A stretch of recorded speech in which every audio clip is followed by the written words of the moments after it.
Assalamualaikum warahmatullahi wabarakatuh. Pemirsa, orang Yahudi sepanjang sejarah Islam selalu berada di bawah perlindungan negeri-negeri Islam. Komunitas Yahudi selalu dimusuhi oleh semua bangsa dan negara sepanjang sejarah. Di Jerman, masa Hitler orang-orang Yahudi diburu. Hampir tidak ada tempat untuk orang Yahudi kecuali di dalam negara Islam. Mereka hidup aman semasa tinggal di wilayah khilafah Islam karena undang-undang Islam melarang memerangi ahlul jimah atau non-muslim yang tinggal di bawah perlindungan kaum muslim. Setelah keruntuhan Islam di Spanyol, selain orang-orang muslim, orang-orang Yahudi juga diusir dari negeri yang pernah menjadi pusat ilmu pengetahuan Islam itu. Tidak ada satupun tanah di dunia ini yang mau menampung bangsa ini kecuali penguasa muslim Turki Ottoman. Maka bagi umat muslim, orang-orang Yahudi adalah bangsa yang selalu berdampingan dengan kaum muslim sepanjang sejarahnya. Maka saat Rasulullah SAW menyatakan dalam sebuah hadis sahih, tidak akan terjadi hari kiamat hingga kalian muslimin memerangi Yahudi. Kemudian batu berkata di belakang Yahudi, "Wahai muslim, inilah Yahudi di belakangku. Bunuhlah." Hadis riwayat Bukhari dan Muslim. Dan dalam Sahih Muslim disebutkan, tidak akan terjadi hari kiamat sehingga muslimin memerangi Yahudi. Orang-orang Islam membunuh Yahudi sampai Yahudi bersembunyi di balik batu dan pohon. Namun batu atau pohon berkata, "Wahai muslim, wahai hamba Allah, inilah Yahudi di belakangku. Kemarilah dan bunuh saja." Kecuali pohon Gharqad yang tidak demikian, karena termasuk pohon Yahudi. Hadis riwayat Muslim.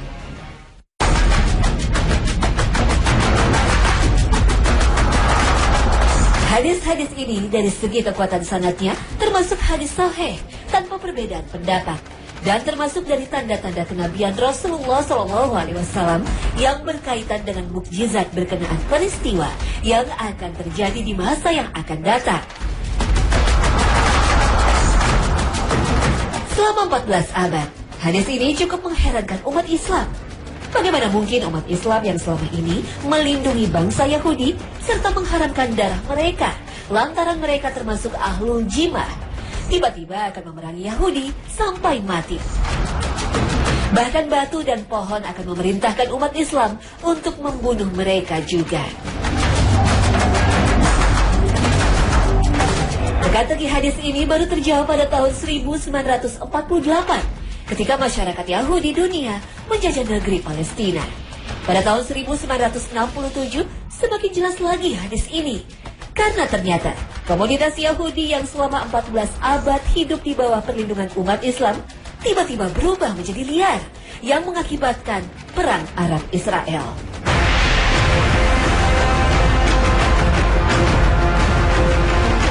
Barulah di masa sekarang ini, hadis ini menjadi lebih berarti ketika Israel semakin tak lagi mengindahkan norma pergaulan dunia dan hak asasi manusia. Semua norma dan etika seakan tak berlaku lagi di negeri Zionis.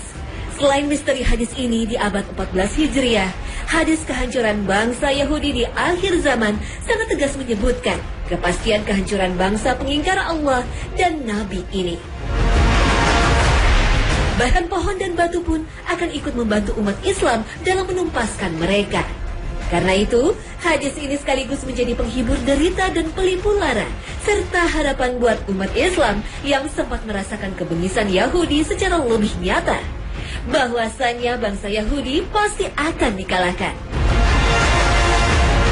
Yang menarik, di dalam hadis ini Rasulullah SAW menyebutkan sebuah nama pohon, yaitu Gharqad.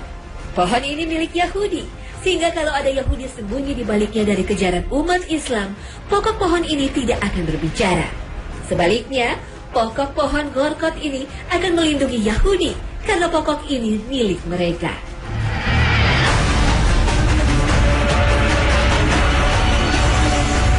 Lalu mengapa pohon Gharqad itu melindungi Yahudi? Benar, bahwa semua benda itu ciptaan Allah. Seharusnya semuanya tunduk dan patuh kepada kehendaknya. Bukan hanya pohon, bahkan tanah, langit, bumi, dan semua kandungannya tunduk kepada Allah, baik secara terpaksa maupun secara sukarela. Sebenarnya jin kafir atau iblis sekalipun juga makhluk ciptaan Allah. Kalau Allah kehendaki, boleh saja iblis tidak kafir. Kalau Allah kehendaki, boleh saja tidak ada skenario iblis ingkar atas perintah Allah Subhanahu wa Ta'ala untuk sujud kepada Adam alaihissalam. Tapi semua itu adalah kehendak Allah Subhanahu wa Ta'ala, sehingga kita dapati iblis melakukan tindakan kemungkaran yang dilarang, bahkan membangkang terhadap perintah Allah Subhanahu wa Ta'ala. Secara logika, seharusnya iblis tidak boleh membangkang. Bukankah dia itu makhluk Allah? Tetapi sekali lagi, kita beriman kepada Allah Subhanahu wa Ta'ala dan juga kepada sifat-sifatnya. Dan salah satu sifat Allah Subhanahu wa Ta'ala adalah berkehendak. Di antara kehendak-kehendak Allah itu, Allah Subhanahu wa Ta'ala ternyata menghendaki iblis membangkang. Akan tetapi bukan pada tempatnya untuk mempersoalkan Allah Subhanahu wa Ta'ala atas setiap kehendaknya. Itulah bedanya Tuhan dan bukan Tuhan. Tuhan itu berkehendak dan tidak perlu ditanya-tanyai latar belakang semua yang dikehendakinya. Sebaliknya, hanya yang bukan Tuhan saja yang boleh ditanya-tanyai kalau bertindak. Kalau kita melakukan dosa dan maksiat atau semisalnya, maka kita akan dimintai pertanggungjawaban, paling tidak nanti di akhirat. Demikian pula pohon gorkot. Tentu saja bukan kafir. Sebab istilah kafir itu hanya berlaku untuk dua jenis makhluk saja, yaitu jin dan manusia. Selebihnya, semua tunduk kepada apa yang Allah kehendaki. Maka pohon gorkot, meski disebut tunduk pada orang Yahudi, bukan berarti ingkar pada Allah Subhanahu wa Ta'ala. Justru pohon gorkot sangat tunduk kepada Allah, tunduk kepada skenario dari Allah untuk menjadi pohon yang melindungi Yahudi di akhir zaman.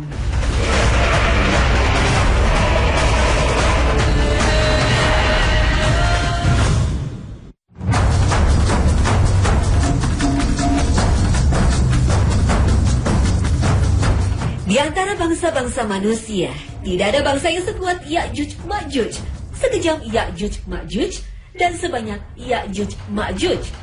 Namun tidak disangka bahwa kelak yang membebaskan mereka dari tembok yang kukuh dibangun Zulkarnain adalah kalimat insya Allah. Artinya, jika Allah berkehendak. Nabi Muhammad SAW pernah ditanya oleh An-Nadar bin Al-Khalid dan Uqbah bin Abi Mu'id sebagai utusan kaum kafir Quraisy. Keduanya menguji Nabi dengan 3 pertanyaan, yaitu bagaimana kisah Ashabul Kahfi, bagaimana kisah Zulkarnain, dan apa yang dimaksud dengan ruh. Rasulullah SAW bersabda kepada 2 orang itu, esok akan saya ceritakan dan saya jawab. Akan tetapi Rasulullah SAW lupa mengucapkan insya Allah. Akibatnya, wahyu yang biasanya datang setiap kali beliau menghadapi masalah terputus selama 15 hari. Sedangkan orang Quraisy setiap hari selalu menagih janji kepada Rasulullah SAW dan berkata, mana ceritanya? Besok, besok, besok. Ketika itu Rasulullah SAW sangat bersedih. Akhirnya Allah menurunkan wahyu surah Al-Kahfi yang isinya jawaban 2 pertanyaan pertama. Sementara pertanyaan ketiga berada dalam surah Al-Isra ayat 85. Allah berfirman pada akhir surah Al-Kahfi, وَلَا تَقُولَنَّ لِشَيْءٍ إِنِّي فَاعِلٌ ذَلِكَ غَدًا إِلَّا أَن يَشَاءَ اللَّهُ.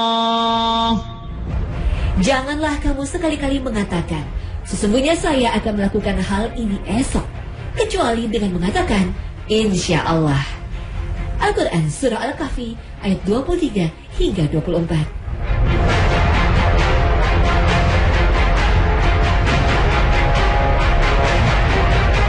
Orang semulia Rasulullah SAW yang telah diampuni dosanya, baik yang telah lalu dan yang akan datang pun, ditegur oleh Allah Subhanahu wa Ta'ala karena lupa mengucapkan insya Allah. atau jika Allah menghendaki. Tentu ada rahasia besar di balik kalimat insya Allah. Di dalam ayat tersebut Allah memerintahkan manusia ketika semua rencana sudah matang dan pasti, janganlah mengatakan sesungguhnya aku akan mengerjakan esok, tetapi harus diikuti dengan ucapan insya Allah. Sebab ucapan sesungguhnya aku akan mengerjakan esok adalah ucapan kepastian bahwa dia benar-benar akan melakukannya. Lalu siapa yang menjamin itu semua terjadi? Siapa yang menjamin ia bisa hidup sampai hari esok? Tentu saja semua itu atas kehendak Allah Subhanahu wa Ta'ala. Manusia hanya bisa membuat rencana dan berikhtiar, tapi Allah yang menentukan hasilnya. Manusia terlalu lemah untuk mengucapkan pasti, karena Allah sebagai sang pemilik badan ini dapat berkehendak lain. Lihatlah kalimat insya Allah ini, kata-kata yang ringan tapi memiliki makna yang sangat dahsyat. Celakanya kalimat ini sering disalahartikan banyak orang. Sebagian kita justru memandang kalimat insya Allah sebagai ungkapan memperhalus penolakan. Misalnya, orang mengundang kita untuk menghadiri hajatan. Jika kita tidak bisa datang, seringkali keluar ucapan insya Allah hanya untuk memperhalus penolakan.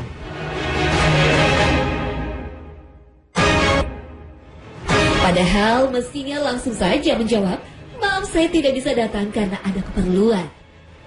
Jika memang bisa datang dalam undangan itu, mestinya yang harus kita sampaikan adalah, insya Allah saya datang. Lihatlah kedahsyatan ucapan insya Allah atau jika Allah berkehendak. Kalimat yang ringan dan mudah diucapkan ini bisa menjebol dinding kokoh yang mengurung kaum Ya'juj dan Ma'juj. Sejak dikurung oleh Raja Zulkarnain sampai sekarang, bangsa Ya'juj dan Ma'juj setiap hari berusaha keras untuk melubangi agar bisa keluar dari kurungan. Rasulullah SAW mengisahkan dalam sabdanya,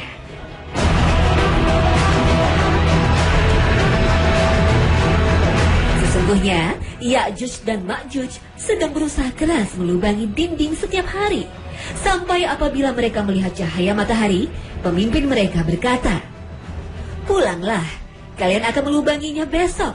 Kemudian esok harinya mereka kembali melubangi dinding itu dan bekerja lebih kuat dari yang kemarin. Sehingga jika waktunya telah tiba, Allah akan mengirimkan mereka kepada manusia sesuai dengan keinginannya. Sehingga apabila mereka melihat cahaya matahari, pemimpin mereka berseru, pergilah, kalian akan melubanginya besok. Insya Allah, bisa juga kiranya dia mengucapkan kata pujian itu. Namun ketika mereka kembali hendak melubanginya, ternyata dinding itu sudah seperti keadaan semula saat mereka tinggalkan kemarin. Tapi mereka terus melubanginya dan akhirnya berhasil keluar menyerbu manusia. Mereka mengeringkan air dan orang-orang berlindung di benteng-benteng. Mereka melepaskan anak panahnya ke langit. Lalu anak-anak panah itu kembali dengan berlumuran darah. Mereka berkata dengan sombong, kita telah mengalahkan penduduk bumi dan langit. Kemudian Allah mengirimkan sejenis ulat pada tengkuk mereka hingga mereka mati. Kemudian Rasulullah SAW bersabda, demi yang jiwa Muhammad berada di tangannya, sesungguhnya binatang melata di bumi akan menjadi kenyang dan gemuk karena dapat makan daging dan darah mereka. Hadis riwayat At-Tirmizi, Ibnu Majah, Ahmad, dan Al-Hakim.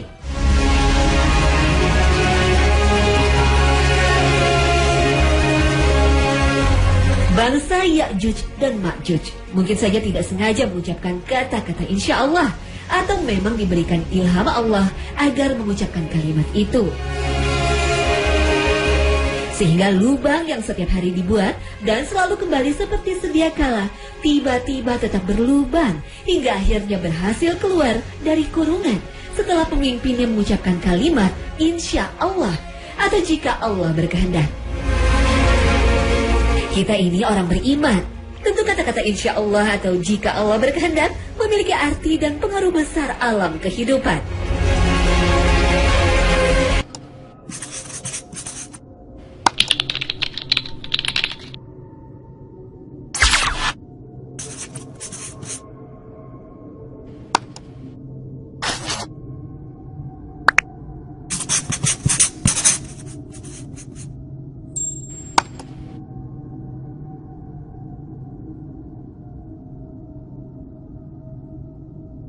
Allah sebagai sang pemilik badan ini dapat berkehendak lain. Lihatlah kalimat insya Allah ini. Kata-kata yang ringan, tapi memiliki makna yang sangat dahsyat. Celakanya kalimat ini sering disalahartikan banyak orang. Sebagian kita justru memandang kalimat insya Allah sebagai ungkapan memperhalus penolakan. Misalnya, orang mengundang kita untuk menghadiri hajatan. Jika kita tidak bisa datang, seringkali keluar ucapan insya Allah hanya untuk memperhalus penolakan.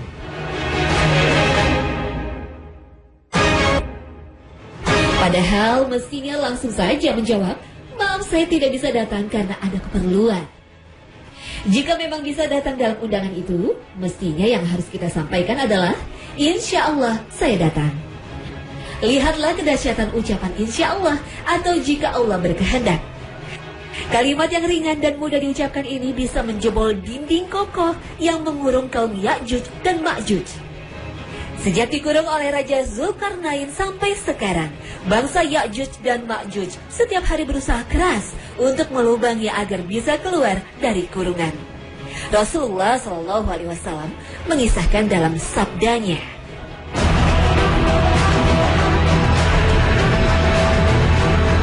sesungguhnya Ya'juj dan Ma'juj sedang berusaha keras melubangi dinding setiap hari.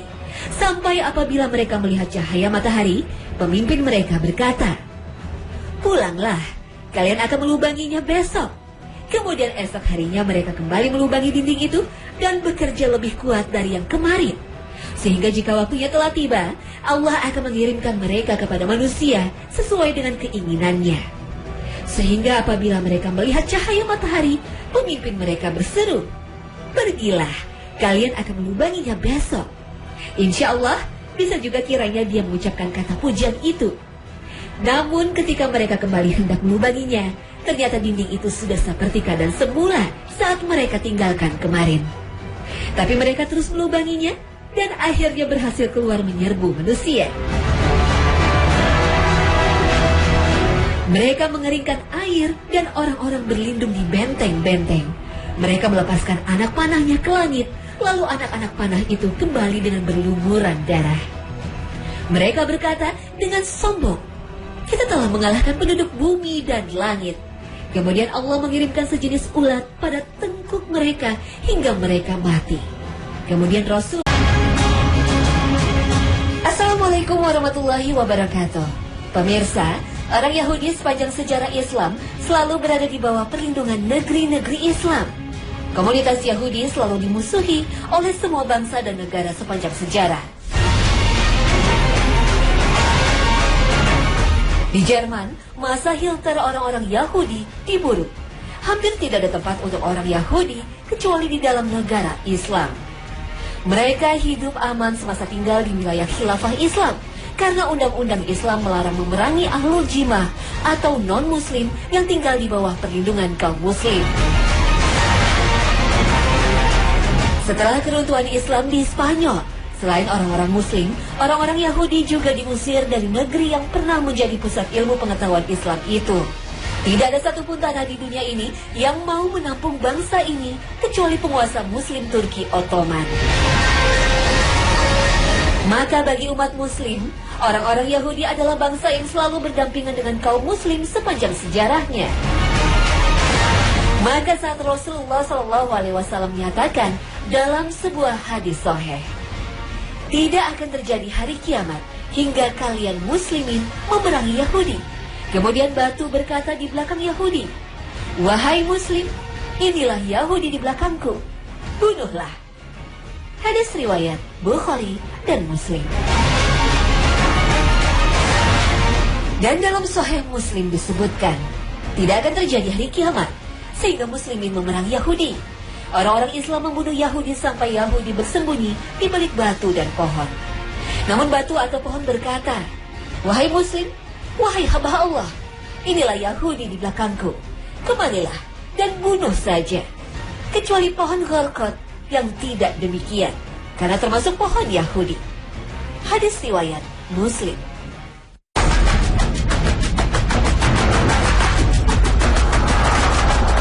Hadis-hadis ini dari segi kekuatan sanadnya termasuk hadis sahih tanpa perbedaan pendapat dan termasuk dari tanda-tanda kenabian Rasulullah SAW yang berkaitan dengan mukjizat berkenaan peristiwa yang akan terjadi di masa yang akan datang. Selama 14 abad, hadis ini cukup mengherankan umat Islam. Bagaimana mungkin umat Islam yang selama ini melindungi bangsa Yahudi serta mengharamkan darah mereka lantaran mereka termasuk ahlul jimah, tiba-tiba akan memerangi Yahudi sampai mati dan kemungkaran yang dilarang, bahkan membangkang terhadap perintah Allah Subhanahu wa taala. Secara logika, seharusnya iblis tidak boleh membangkang. Bukankah dia itu makhluk Allah? Tetapi sekali lagi, kita beriman kepada Allah Subhanahu wa taala dan juga kepada sifat-sifatnya. Dan salah satu sifat Allah Subhanahu wa taala adalah berkehendak. Di antara kehendak-kehendak Allah itu, Allah Subhanahu wa taala ternyata menghendaki iblis membangkang. Akan tetapi bukan pada tempatnya untuk mempersoalkan Allah Subhanahu wa taala atas setiap kehendaknya. Itulah bedanya Tuhan dan bukan Tuhan. Tuhan itu berkehendak dan tidak perlu ditanya-tanyai latar belakang semua yang dikehendakinya. Sebaliknya, hanya yang bukan Tuhan saja yang boleh ditanya-tanyai kalau bertindak. Kalau kita melakukan dosa dan maksiat atau semisalnya, maka kita akan dimintai pertanggungjawaban, paling tidak nanti di akhirat. Demikian pula pohon gorkot. Tentu saja bukan kafir. Sebab istilah kafir itu hanya berlaku untuk dua jenis makhluk saja, yaitu jin dan manusia. Selebihnya, semua tunduk kepada apa yang Allah kehendaki. Maka pohon gorkot, meski disebut tunduk pada orang Yahudi, bukan berarti ingkar pada Allah Subhanahu wa taala. Justru pohon gorkot sangat tunduk kepada Allah. Tunduk kepada skenario dari Allah untuk menjadi pohon yang melindungi Yahudi di akhir zaman.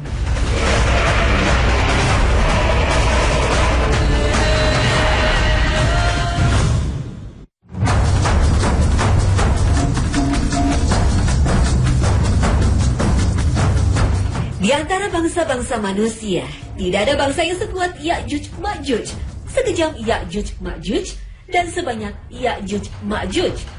Namun tidak disangka bahwa kelak yang membebaskan mereka dari tembok yang kukuh dibangun Zulkarnain adalah kalimat insya Allah. Artinya, jika Allah berkehendak. Nabi Muhammad SAW pernah ditanya oleh An-Nadar bin Al-Kharith dan Uqbah bin Abi Mu'id sebagai utusan kaum kafir Quraisy.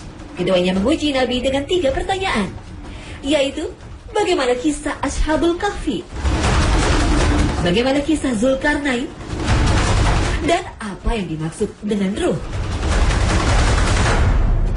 Rasulullah SAW bersabda kepada 2 orang itu, esok akan saya ceritakan dan saya jawab. Akan tetapi Rasulullah SAW lupa mengucapkan insya Allah. Akibatnya, wahyu yang biasanya datang setiap kali beliau menghadapi masalah terputus selama 15 hari. Sedangkan orang Quraisy setiap hari selalu menagih janji kepada Rasulullah SAW dan berkata, mana ceritanya? Besok, besok, besok. Ketika itu Rasulullah SAW sangat bersedih. Akhirnya Allah menurunkan wahyu surah Al-Kahfi yang isinya jawaban 2 pertanyaan pertama. Sementara pertanyaan ketiga berada dalam surah Al-Isra ayat 85. Allah berfirman pada akhir surah Al-Kahfi, وَلَا تَقُولَنَّ لِشَيْءٍ إِنِّي فَاعِلٌ ذَلِكَ غَدًا إِلَّا أَن يَشَاءَ اللَّهُ. Janganlah kamu sekali-kali mengatakan, sesungguhnya saya akan melakukan hal ini esok, kecuali dengan mengatakan, insya Allah. Al-Quran Surah Al-Kahfi ayat 23 hingga 24.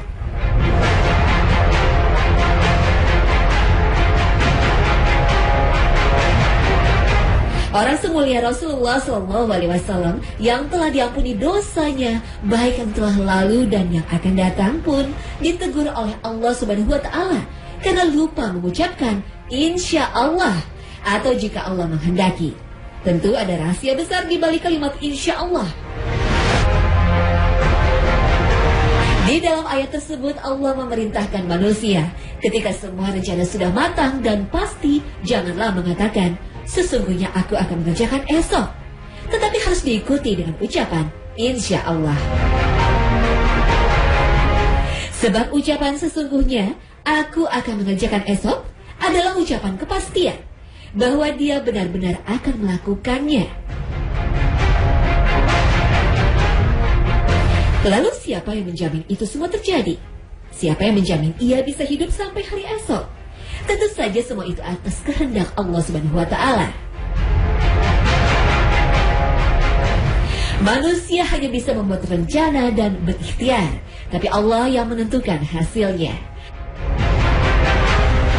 Manusia terlalu lemah untuk mengucapkan pasti, karena bahkan batu dan pohon akan memerintahkan umat Islam untuk membunuh mereka juga. Teka-teki hadis ini baru terjawab pada tahun 1948 ketika masyarakat Yahudi dunia menjajah negeri Palestina. Pada tahun 1967 semakin jelas lagi hadis ini, karena ternyata komunitas Yahudi yang selama 14 abad hidup di bawah perlindungan umat Islam tiba-tiba berubah menjadi liar yang mengakibatkan perang Arab Israel.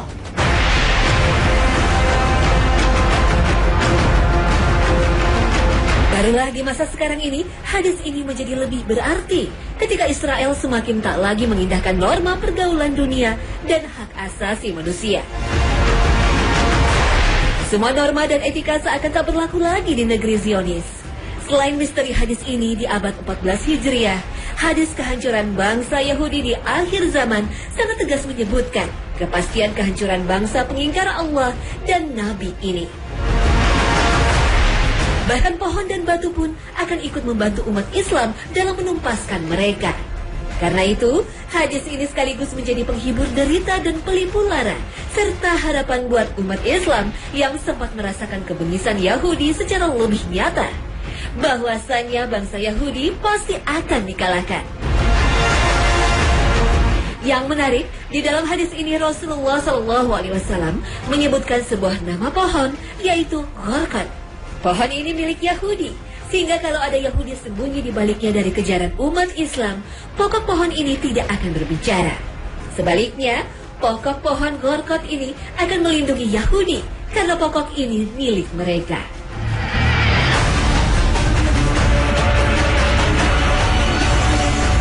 Lalu mengapa pohon Gharqad itu melindungi Yahudi? Benar, bahwa semua benda itu ciptaan Allah. Seharusnya semuanya tunduk dan patuh kepada kehendaknya. Bukan hanya pohon, bahkan tanah, langit, bumi, dan semua kandungannya tunduk kepada Allah, baik secara terpaksa maupun secara sukarela. Sebenarnya jin kafir atau iblis sekalipun juga makhluk ciptaan Allah. Kalau Allah kehendaki, boleh saja iblis tidak kafir. Kalau Allah kehendaki, boleh saja tidak ada skenario iblis ingkar atas perintah Allah Subhanahu wa Ta'ala untuk sujud kepada Adam alaihissalam. Tapi semua itu adalah kehendak Allah Subhanahu wa Ta'ala, sehingga kita dapati iblis melakukan tindakan